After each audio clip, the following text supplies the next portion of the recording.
ప్రస్తుతం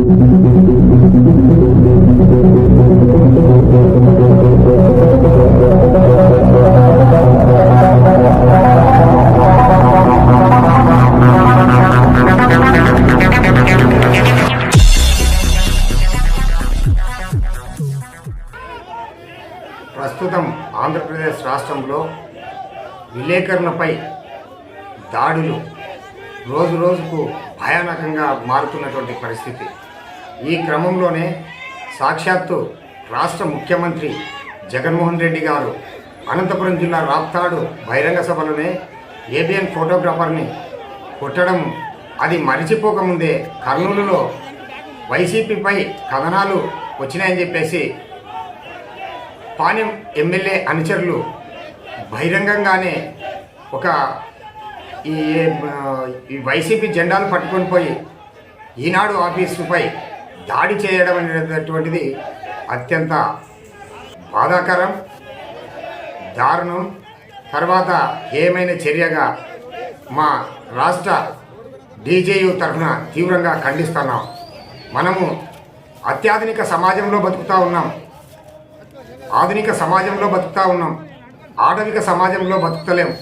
కాబట్టి ఇలాంటి ఏమైనా చర్యను ప్రతి ఒక్కరూ ప్రజాస్వామ్యవాదులు, ప్రజా సంఘాలు, అదేవిధంగా మా పాత్రికేయులకు సంబంధించినటువంటి అనేక యూనియన్లు కావచ్చు, ఖచ్చితంగా దీన్ని ఖండించి ఖచ్చితంగా రాష్ట్రంలో ఇలాంటి విలేకరులపై దాడులకు వ్యతిరేకంగా ఖచ్చితంగా మనం ఐక్యంగా ఉండి పోరాడవలసిన అవసరం ఎంతైనా ఉందని చెప్పేసి ఈ సందర్భంగా తెలియజేసుకుంటున్నాం. అదేవిధంగా మనము పూర్వకాలం రాజరిక పరిపాలనలు లేవు, అలాంటి అత్యాధునిక టెక్నాలజీ గల ఈ కాలంలో కూడా అంటే విలేకరులు అనేటువంటి వాళ్ళు దాదాపుగా ప్రజలకు, ప్రజాప్రతినిధులకు, ఉద్యోగస్తులకు మధ్య వారధులుగా పనిచేస్తారే తప్ప మేము ఎవరి పక్షపాతం కాదు, ఎవరి యొక్క వైపు వన్ సైడ్ అనేటువంటిది ఉండదు.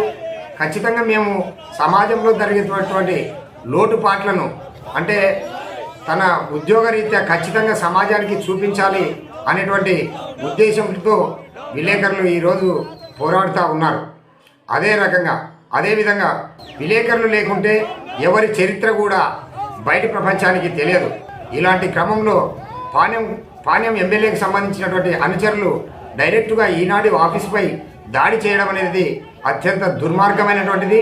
దీన్ని ఖచ్చితంగా డీజేయు తరఫున రాష్ట్ర అధ్యక్షునిగా తీవ్రంగా ఖండిస్తున్నాను.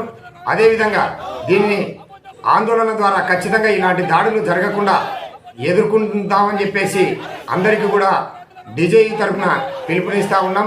ఈ యొక్క బాధితులు ఎవరైతే ఉన్నారో ఖచ్చితంగా ఈ యొక్క దుర్మార్గమైనటువంటి చర్యకు ఎవరైతే పాల్గొన్నారో వారిని వెంటనే పోలీసుల సమక్షంలోనే కూడా ఇది జరిగింది. వారిని ఆ యొక్క చర్యకు పాల్పడినటువంటి వారిని ఈనాడు ఆఫీసుపై దాడి చేసినటువంటి వారిని వెంటనే అరెస్టు చేసి చట్టరీత్యా చర్యలు తీసుకోవాల్సిందిగా మేము విజ్ఞప్తి చేస్తూ ఉన్నాం. లేని పక్షంలో రాష్ట్ర వ్యాప్తంగా మా డీజేయు తరఫున అదేవిధంగా మిగతా యూనియన్లను, జర్నలిస్టు యూనియన్లను కలుపుకుంటూ జాతీయ స్థాయిలో కూడా మేము ఉద్యమాన్ని చేపడతాం. అనుకుంటే హైకోర్టును ఆశ్రయిస్తాం, లేదంటే కింద సుప్రీంకోర్టుని కూడా ఆశ్రయిస్తాం. రాష్ట్రపతిని కూడా కలిసి చట్టపరంగా వాళ్లకు పడాల్సినటువంటి చట్టం ఏదైతే ఉందో ఆ చట్టం దాని పని చేసుకుంటూ పోయేదాకా మేము ఖచ్చితంగా పోరాడతామని చెప్పేసి ఈ హేయమైనటువంటి చర్యని ప్రజలు, ప్రజాస్వామికవాదులు ఖచ్చితంగా అందరూ కూడా ఖండించాలని చెప్పేసి ఈ సందర్భంగా తెలియజేసుకుంటూ ఇలాంటి చర్యలు దుర్మార్గమైనటువంటి చర్యలు అని రాష్ట్ర డీజేయు తరఫున మేము తీవ్రంగా ఖండిస్తున్నాం, తీవ్రంగా పరిగణిస్తున్నాం. ఈశ్వరెడ్డి, డీజేయు రాష్ట్ర అధ్యక్షుడు.